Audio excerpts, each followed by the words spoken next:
je veux m'adresser au peuple de Côte d'Ivoire. D'abord, je tiens à préciser que je ne suis pas un politicien, ni un anarchiste, ni un activiste. Je n'ai aucun avis à donner sur la situation qui prévaut en ce moment. Mais l'une des choses qui m'a interpénétré et qui m'a poussé à me prononcer sur cette affaire, c'est parce que le nom de Jésus est sali à cause d'une incompréhension basée sur la prophétie du prophète Eli Pada. D'abord, je tiens à préciser que vous commettez une grave erreur en humiliant ce prophète que Dieu a établi sur cette nation.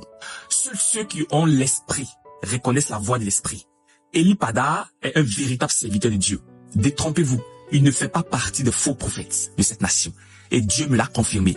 Par rapport à sa prophétie, sachez que Dieu parle tantôt d'une manière et tantôt d'une autre. Ceux qui ont l'esprit voient par l'esprit, et ceux qui marchent dans la chair voient par la chair. Dans sa prophétie, il a dit qu'il n'y aura pas d'élection. Effectivement, il n'y a pas eu d'élection, et vous en êtes témoins. Pour une population avec plus de 30 millions d'habitants, regardez les statistiques de chaque candidat, et vous verrez qu'ils ont tiré au sort les résultats, comme ils ont tiré au sort les vêtements de Jésus. La prophétie de Eli Pada est semblable aux prophètes de l'Ancien Testament qui prophétisaient la venue de Dieu dans le monde. Leur prophétie laissait entrevoir qu'il allait descendre avec une armée et des chars pour les délivrer sous l'emprise de l'Empire romain. Au contraire, il est paru comme un simple homme et n'avait ni éclat ni beauté pour plaire ou attirer. C'est-à-dire, l'événement spectaculaire que tout le peuple s'imaginait voir a été le contraire de ce qu'ils avaient imaginé. Selon la vérité et la vue des hommes est qu'il y a eu élection. Mais selon le spirituel et la vérité est qu'il n'y a pas eu d'élection. Et cette prophétie tend vers son accomplissement. Qui vous a dit qu'on se moque ou qu'on humilie un oint de Dieu? C'est ça vous appeler à voir la crainte de Dieu? Gens de peu de foi. Lorsque Dieu établit des vrais serviteurs, il les pousse à dire avec assurance et conviction ce que les faux prophètes n'auront pas le courage de dire. La Bible déclare que la prophétie marche selon un temps fixé, car même si elle tarde, elle s'accomplira certainement. Et la parole de Dieu ne revient pas à lui sans avoir eu son effet. Je ne viens pas parler en faveur d'un homme, mais en faveur de la prophétie que Dieu a inspirée à ses prophètes. Cette prophétie ne s'est pas réalisée selon vos pensées, parce que vos pensées ne sont pas celui de Dieu.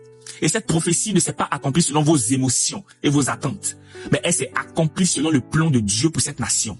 Nombreux d'entre vous étaient curieux de voir si sa prophétie allait s'accomplir, au point de vouloir les discréditer ou l'humilier.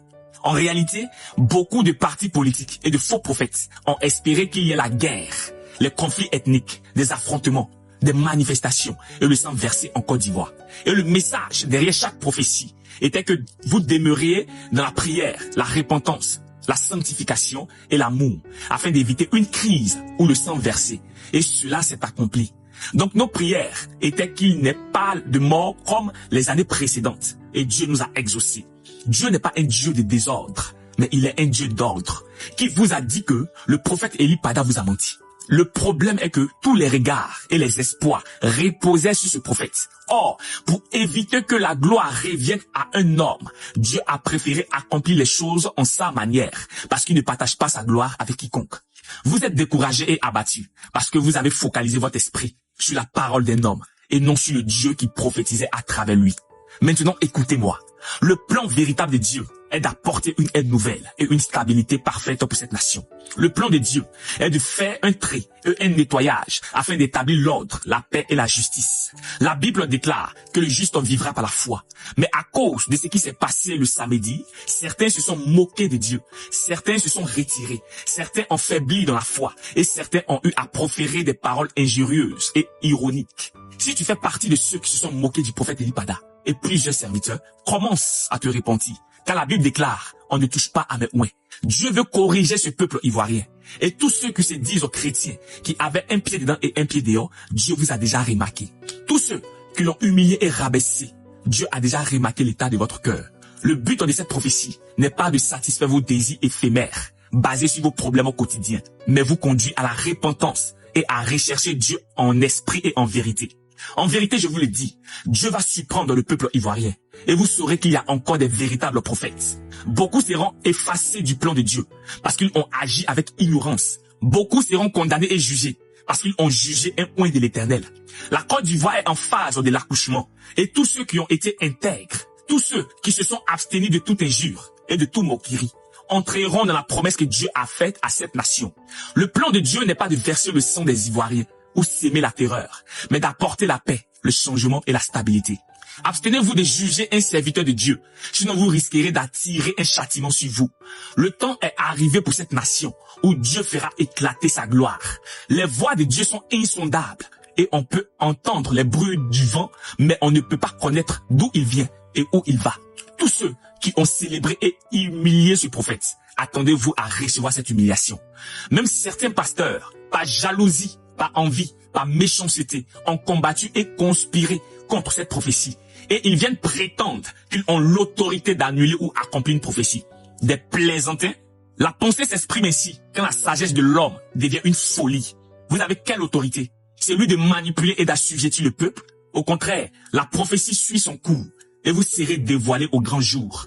Nous sommes tous de simples instruments que Dieu juge bon d'utiliser comme il veut. Et chacun récoltera plus tard la graine qu'il aura sémée.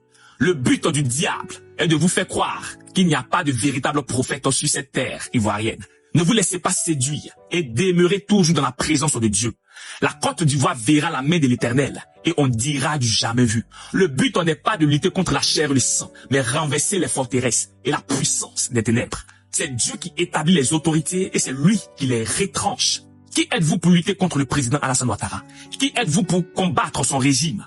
Si c'est ça vous appelez croire en Dieu, c'est que vous vivez encore dans l'ignorance. Félicitations au gouvernement et au président de la République. Félicitations au peuple de Côte d'Ivoire qui prône la paix et la fraternité. Félicitations au prophète Eli Pada qui a su emmener un nombre de personnes à rechercher la face de Dieu. Et grâce à lui, nous avons su qui marchent avec Dieu par intérêt ou qui n'ont pas l'amour pour le prochain. Retenez une seule chose. À Dieu la vengeance et à Dieu la rétribution. Ne garde pas ce message pour toi seul. Partage avec une âme et sois béni.